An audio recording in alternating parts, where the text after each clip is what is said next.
You probably know that queer people have had to fight for their rights. Perhaps one of the most influential uprisings in the United States regarding queer people were the Stonewall Riots, occurring in 1969, which served as a catalyst for the gay rights movement. Stonewall was the name of a very popular gay bar in New York, which was attractive as it was one of the few bars that allowed same-sex couples to dance together. The local police used illegal serving of alcohol as an excuse to frequently raid the establishment, which allowed them to arrest queer individuals for crimes such as cross-dressing, which was illegal in the state at the time. While watching the severe brutality the officers performed against the patrons, specifically a lesbian who was hit over the head while being pushed into a van, riots broke out. These riots lasted 6 days and included the throwing of pennies, bottles, and most famously, bricks at police. The riot's success is mostly attributed to the efforts of black trans women, for example, Marsha P. Johnson, who people told were leading the protests. This movement paved the way for gay rights in the USA, and in later years the first Pride festivals took place across the country led by the same leaders. Now, Stonewall was the name for a charity that aims for queer liberation across the world and was influential in the legislation of gay marriage in many countries and in the movement for queer relationships to be recognised as part of the curriculum in schools. Though these rights occurred more than 50 years ago, queer people are not free to live authentically in 69 countries of the world, with homosexuality still being punishable by death in 8 countries, and even in countries that pride themselves on their inclusive laws and anti-discrimination acts, there is still huge social stigma and danger for the queer people. Around 1 in 10 LGBT youth have attempted suicide. In the face of hardship, the queer community has grown deep and interconnected, and people have been able to find a sense of belonging through the increasing numbers of queer-friendly spaces and online communities. One major historical event that you may have heard of in regards to the queer community is the AIDS crisis in the 1980s.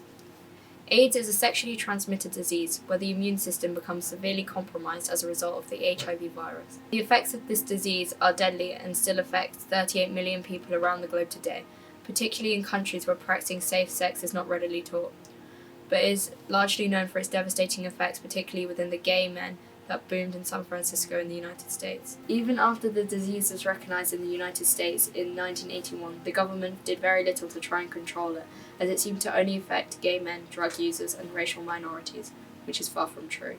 Ronald Reagan, the president at the time, first mentions AIDS in 1985, after over 36,000 people had diagnosed with it and denied any responsibility for his inaction.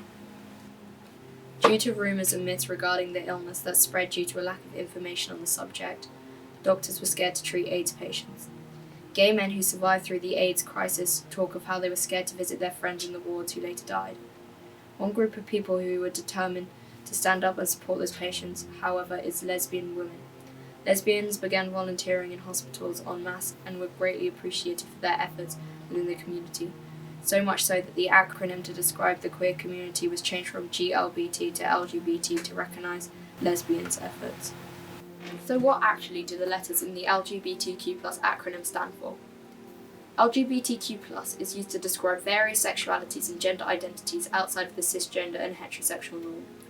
The L in LGBTQ+ stands for lesbian, meaning women who are exclusively attracted to women. Sometimes this definition is changed to non-men who are exclusively attracted to non-men to be more inclusive of the non-binary people who also identify as lesbian. Likewise, the G stands for gay, which can be defined as non-women who are exclusively attracted to non-women. Bisexual, which is B, is defined as anyone who is attracted to more than one gender. So, for example, a man who is attracted to both men and women may consider himself to be bisexual. The T stands for transgender, where someone identifies as a different gender to the one that they were assigned at birth. Transgender people may choose to change their name, pronouns, and or undergo surgery to feel closer to the gender that they identify as. Q stands for queer, which is often used as an umbrella term to encompass all genders and sexualities, where people may identify as queer when they are unsure of or choose not to assign a label to their gender and sexuality. Finally, the plus stands for people who identify as other sexualities or genders that are not included in the previous 5 letters. An example of this is asexual, meaning people who do not experience sexual attraction, or non-binary, where a person identifies as a gender different to the male and female binary. Acceptance and normalisation of the queer community are growing over time, but it is clear that people are not safe to simply exist as the most authentic form of themselves globally and nationally. A future where there is no stigma around relationships that don't subscribe to the perceived norm, and people are free to exist as a gender that doesn't fit to the current societal expectations placed upon them, could be on the cards. A move towards this day, for example, is in gender-neutral parenting, where children are raised without the concept of boys' interests and girls' interests. This both has a positive effect on the reduction of gender roles, which impacts misogyny, and on normalising alternative gender presentation from a young age, which can allow children to be conscious of their gender identity and not feel burdened by the expectation to perform in a way that's predetermined. When people are given the freedom to feel comfortable in their identity and safe to explore it, there will be a significant positive change in their well-being, leading to a happier society.